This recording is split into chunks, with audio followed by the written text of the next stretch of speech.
তো বন্ধুরা এখন আমি আছি কেরালায়, আর রাস্তা দিয়ে যাওয়ার সময় দেখেছি দুটো লোক জলা জমিতে মাছ ধরছে, তো দাঁড়িয়ে পড়লাম সেই জন্যে। তো চলো আমরাও যাবো, গিয়ে দেখবো লোকগুলো কী মাছ ধরছে বা কেমন করেই ধরছে। দেখতেই পাচ্ছ বৃষ্টির কারণে জমি পুরো ডুবে গেছে। আর তোমরা যারা আমার ভিডিওটা দেখছো তাদের কাছে আমার একটাই অনুরোধ, ভিডিওটা পুরো দেখবে। আর আমি নতুন ভিডিও বানাচ্ছি, তো তোমরা চাইলে আমার ভুল ঠিকটা একটু ধরিয়ে দিতে পারো, যাতে করে আমি একটু ভালোভাবে শিখতে পারি। লোকগুলো আগেটা উল্টো দিকে মাছ ধরছে, আমি দেখেছি আগেই। আমি যাব লোকগুলোর সাথে একটু কথা বলার চেষ্টা করব, তোমরা এটাও দেখবে লোকগুলোর সাথে এখানের ভাষায় কেমন কথা বলি।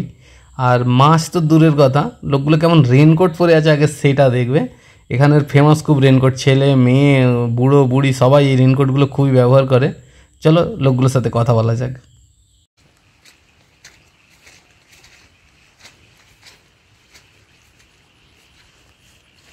ಒನಗೆ ಟಿಕಿಲ್ಲ ಒನ್ನು ಕಿಟ್ಟಿಗಿಲ್ಲ ಇನ್ನು നല്ല മീനുണ്ടായാലോ.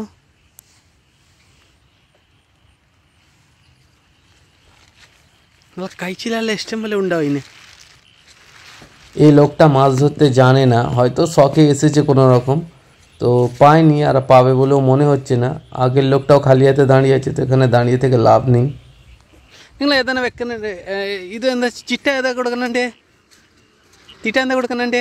ആട്ട മൈദ മൈദ ഇപ്പോൾ ഇനി കിട്ടില്ലല്ലോ.